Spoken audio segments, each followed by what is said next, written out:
क्या वाकई राष्ट्रपति ट्रंप को अच्छा काम करने की सजा मिल रही है या उन्होंने अमेरिका के समाज का ध्रुवीकरण कर दिया है? ये ध्रुवीकरण जो शब्द है ये आपको भारत में तो बहुत सुनने को मिलता होगा, लेकिन अमेरिका के समाज का असली ध्रुवीकरण हो रहा है यहाँ नहीं।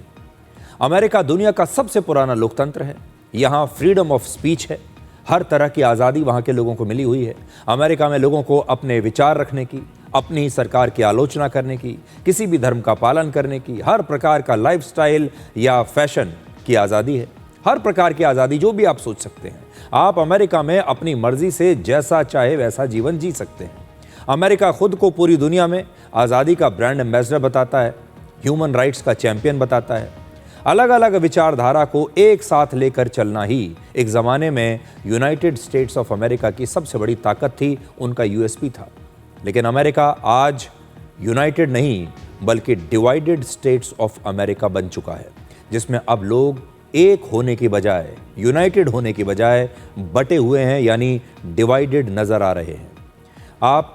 अगर आप देखें अपने लगभग 250 वर्षों के इतिहास में अमेरिकी समाज इस समय सबसे ज़्यादा बटा हुआ नज़र आ रहा है। सबसे ज़्यादा नाराज़गी और नफ़रत आजकल आपको अमेरिका के समाज में दिखाई देगी।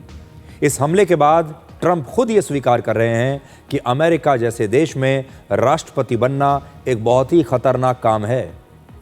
अब आप देखिए, ट्रंप खुद कह रहे हैं कि बड़ा खतरनाक काम है, इसमें तो जान भी जा सकती है।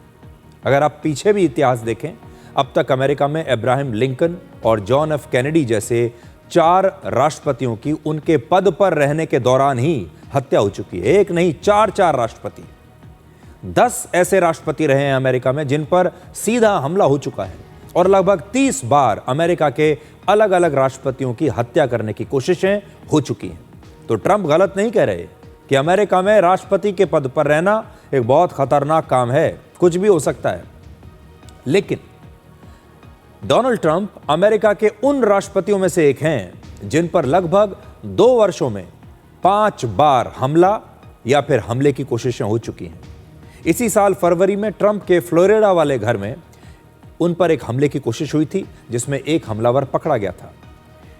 इससे पहले वर्ष 2024 में अमेरिका के पेंसिल्वेनिया में चुनाव प्रचार के दौरान ट्रंप पर एक और जानलेवा हमला हुआ था, जिसमें ट्रंप बाल बाल बच गए थे, और तब हमलावर की गोली उनके कान को छूकर निकल गई थी। आपको याद होगा, बाल बाल बचे थे। यानी अमेरिका में ट्रंप के खिलाफ नफरत और गुस्सा अब लगातार बढ़ता जा रहा है, और इसीलिए उन पर होने वाले हमलों की संख्या अब लगातार बढ़ रही है।